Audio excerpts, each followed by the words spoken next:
I'm Janet Forrest, head of adult programs, and this is the Nantucket Atheneum podcast.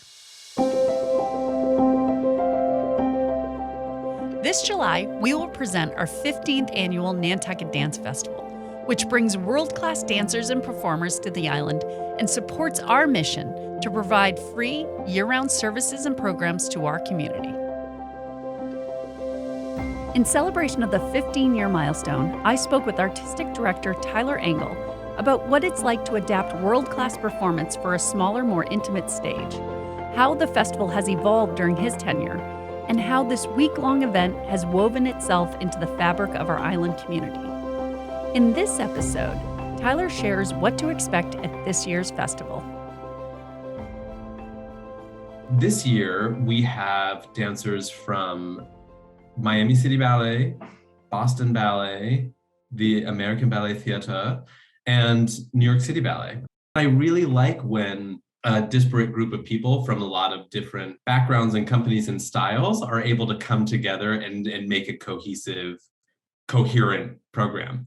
And every year that it works, I'm like, oh God, it's not going to work next year. Like if we're going to have some sort of like diva coming in and the whole like thing's going to be ruined. But it's got a really great group of people, some of which have come again or have been there in the past. So like, from Boston Ballet, Lawrence Rhines has been to the festival 2 times. He was actually there last year, and he was there a couple years ago doing William Forsythe's Vertiginous Thrill of Exactitude, which is very cool that we could put on the stage. Another thing where everyone was like, I never thought it would fit.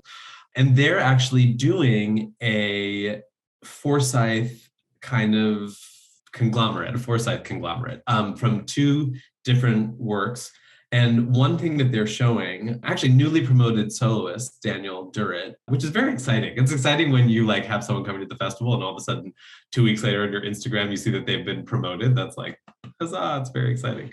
He's actually doing something from their recent premiere. So Bill was just in Boston and he did a Blake Works 3 that just premiered like 2.5 weeks ago. And we're actually going to get to see before like that's been done by any other company in the whole world. Like we're going to get to see that in Nantucket up close and personal. So that's like extremely cool.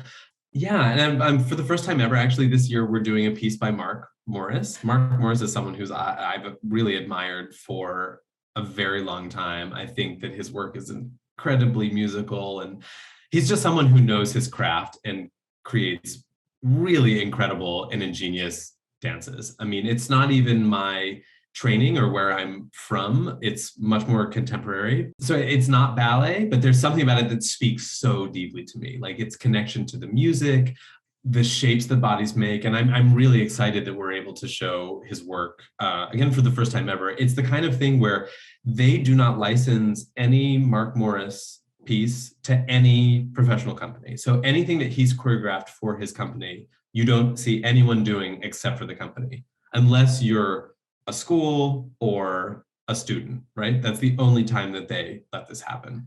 But when I reached out to his executive director, actually through my brother was doing gyrotonic with a woman who also teaches Mark gyrotonic, who was in Mark's company.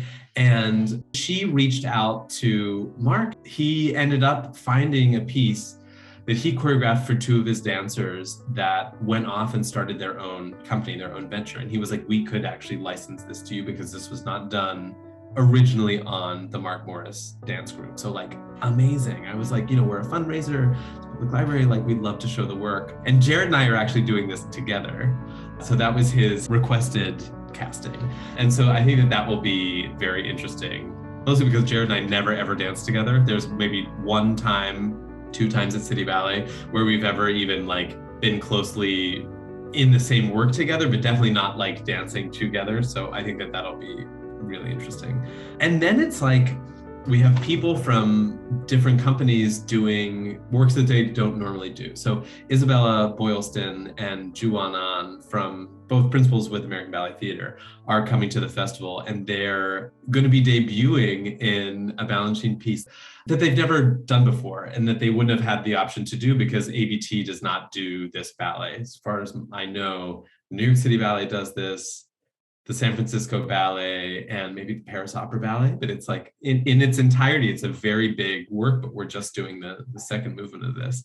And it's also something that we've done at the festival before many years ago. It's one of my favorite excerpts we've ever done because the music's really amazing and it's just like vibrant and wonderful on the stage, and like much more accessible, I think, in that small space than it is in kind of an opera house setting. So maybe if there are any festival geeks out there, they'll be able to sort of suss out what that piece is. But again, fun, because this is like something that an audience who may be very familiar with these two dancers will have never seen them in this. This will be their first time doing it ever. They're, working with some like very venerable former balletine ballerinas, and so it's like an interesting staging process for them too, to be able to like really dive into something they've not done before.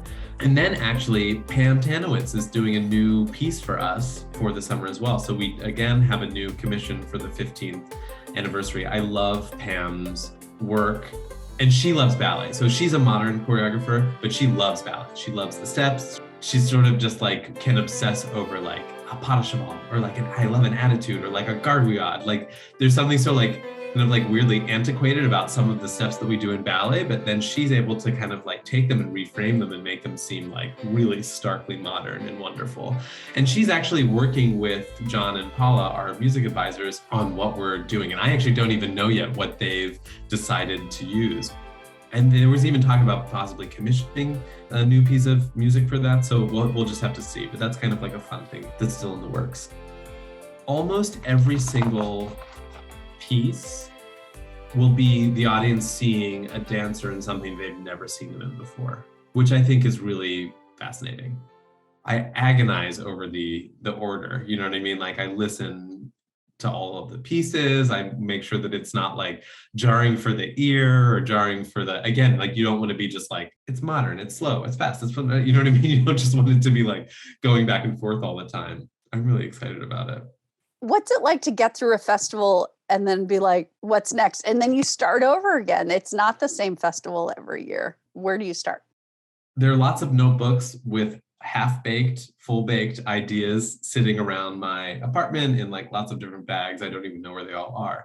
And I sort of like will always look through there, like the Mark Morris idea. Like this is something that Jared and I have been talking about for so many years, but it was like, how do you do first contact? And he's, he has not worked with City Ballet in the past. Like there are, I don't know if there were issues there, but like he doesn't, he wouldn't do anything here because he's worked with ABT before and done things for other companies. Like that's never been the case here. I was like, oh God, like he may just be like, no, and I was like, wouldn't that be a shame? But then all of a sudden this year, for the first time ever, Jared had this introduction through their mutual gyrotonic teacher. And so then that just seemed like a really wonderful way to start with that.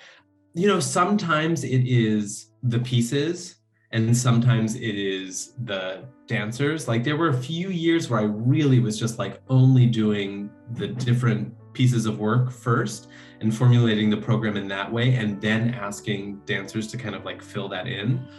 And that is like happenstance and luck, because people's availability, people get injured, people sometimes cancel because they got a different, you know what I mean? Like any number of things happen.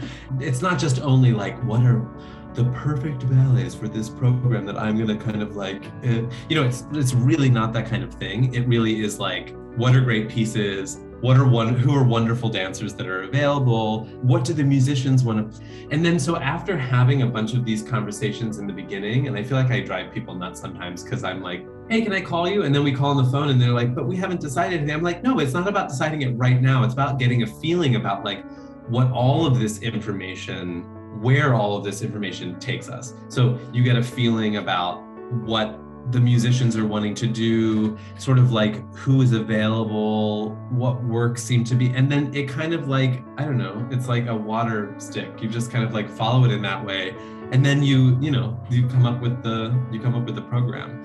But there's always like one thing in the beginning that is like the starting off point. And actually, I just now remembered what it was. It was the ballet earlier that Isabella and Juan are doing. That was the first thing that I was like, you know what, I'd really love to do again, because it's been, I don't know, maybe 5 or 6 years, and it'll be a whole different cast, and it'll be just wonderful. Like that was the first thing. This year, we have two events that explore the history of dance. The first is an author talk with Lynn Garifola on her new book, La Nijinská. Monday evening, we actually have an author talk with Lynn Garifola on her newest book, which is a biography of La Nijinská, who is Nijinsky's sister, who was a prolific choreographer whose most of her work has just absolutely disappeared. There's like a famous quote, and I'm going to get it wrong, but hopefully people will read the book and get it right. But it's like Balanchine hated Nijinská, Nijinská hated Massine, and Massine hated them both. Like all of the big players working at that time, they just like wanted to have nothing to do with one another. They were like, no, it doesn't.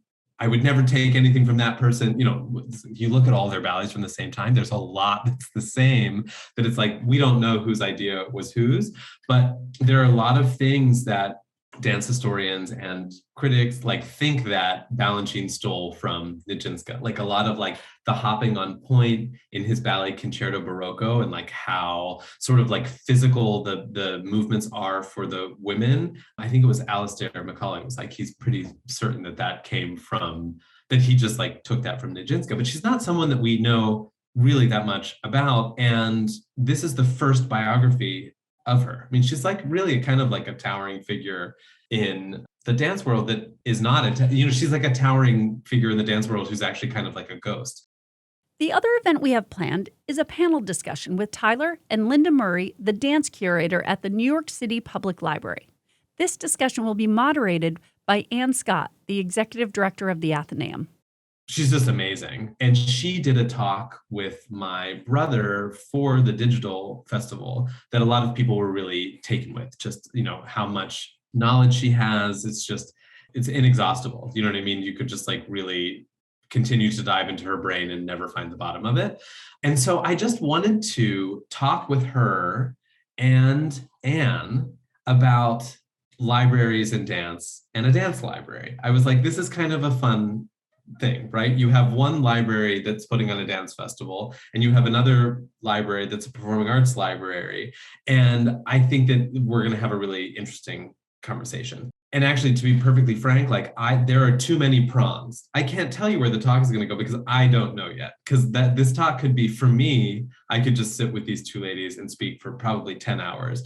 And people who have come to the lecture know that I really have to be like, keep on the timing, because like we can go, not that it's going to be 10 hours. So please don't not come because you think I'm going to talk for too long. But I think it'll be a really interesting way to get these different perspectives. A lot of people who stage ballets and work in the studio really have a dancers are just the paint kind of thing, right?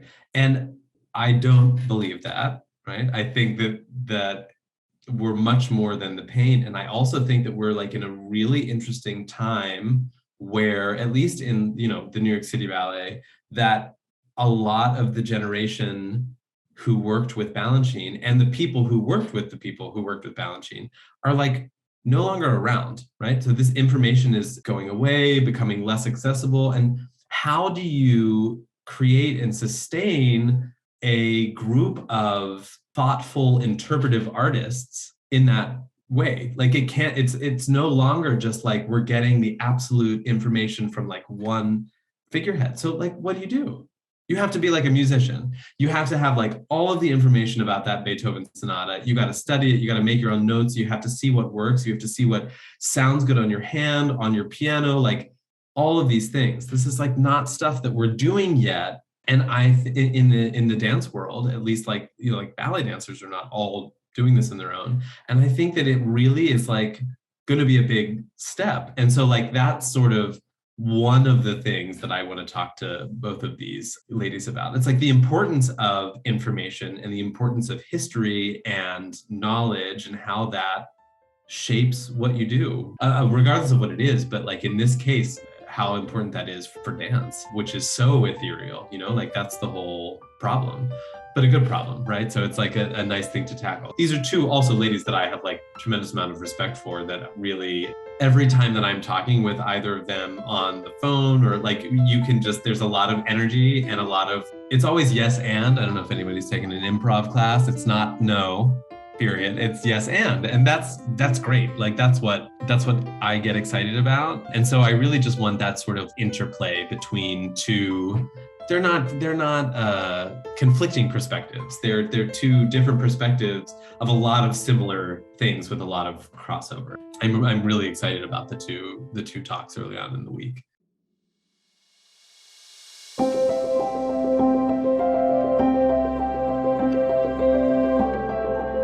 This has been a production of the Nantucket Atheneum. It was written, narrated, and edited by me, Janet Forrest. Special thanks to Tyler Engel for bringing the dance festival to Nantucket year after year. The Nantucket Dance Festival will run from July 18th to July 23rd, and many events are free and open to the public. You can find all the details and where to buy tickets at nantucketatheneum.org.